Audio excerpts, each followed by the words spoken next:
بسم الله الرحمن الرحيم. الحمد لله رب العالمين، والصلاة والسلام على خير خلقه محمد وعلى آله وصحبه أجمعين، وبعد. ورونه چې کله سړی دا ویډیوګانو ګوري، دغه رنګې فیسبوک باندې راځي یا یوټیوب باندې راځي، نو په عقیده کې اختلاف دا ډېر زیات شو. او حال دا چې صحابه کرامو په منځ کې او فقهي مسایلو کې اختلاف و، خو په عقیدوي مسایلو کې اختلاف نه و. نو په دې وجه داسې کفریات او شرکیات ته واوري چې بالکل مخکې به دې اورېدلي نه. نو په دې خاطر باندې ورونو ما خوښه وګڼله چې د توحید په باره کې یو څو ویډیوګانې جوړې کړو، د دې په خاطر باندې چې مسلمان په دې باندې پوه شي چې زه په کومه عقیده لاړ شم. دا عقیده به انشاءالله بیان کړو چې د مسلمان څه عقیده وي.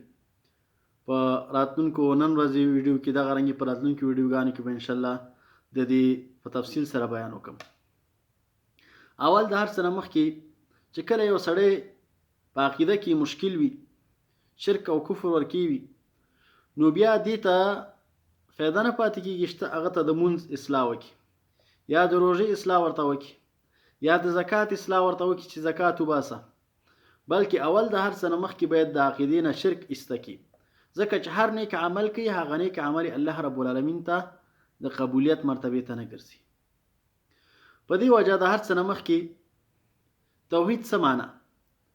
توحید دا د وحد یوحدون اخیستلی شوی دی، په معنا د یو شی یو ګرځول. او په شرع کې دې ته وایي چې سړی الله رب العالمین یو وګرځي. دا د رب په توحید کې په هغه څه چې الله پورې خاص وي، د رب په توحید کې، دغه رنګې د الوهیت په توحید کې، او د نومونو او صفتونو په توحید کې.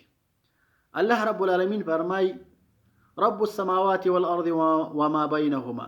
الله رب العالمین رب دی د اسمانونو او د ځمکو څه چې مابین دې دواړو کې دي، یعنی د اسمانونو او د ځمکو پیدا کوونکی دی، او دغه رنګې د دې مدبر دی.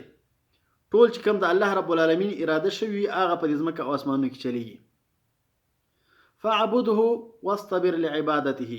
نو د امدی الله رب العالمین عبادت کوه، د بل چا عبادت مه کوه او نو ورسره شریک جوړوه، بلکې دیو الله رب العالمین عبادت کوه. واصطبر لعبادته، او د الله رب العالمین په عبادت باندې صبر کوه. فهل تعلم له سمیا. آیت الله رب العالمین ته بل هم نام پیژنې چې د الله رب العالمین په شان نوم لکه د الله رب العالمین رحمان نوم دی؟ داسې بل څوک شته؟ نشته. الله رب العالمین په مثل باندې بل څوک نشته. علما وایي چې په دغه آیات کې درې واړه توحیدونه سره راجمع شوي. اول دا چې الله رب العالمین رب دی، دویم دا چې یوازې یو الله رب العالمین د عبادت مستحق دی، او دریم دا چې الله رب العالمین په نومونو او صفتونو کې شریک نه لري. نو بیا وروسته له دې نه به د توحید اقسام دي. توحید ورونو په درې قسمه دی. یو ته د رب توحید وی لکه څنګه چې مخکې تعریف کې تیر شو، دویم ته د الوهیت توحید وی، او دریم ته د نومونو او صفتونو توحید وی.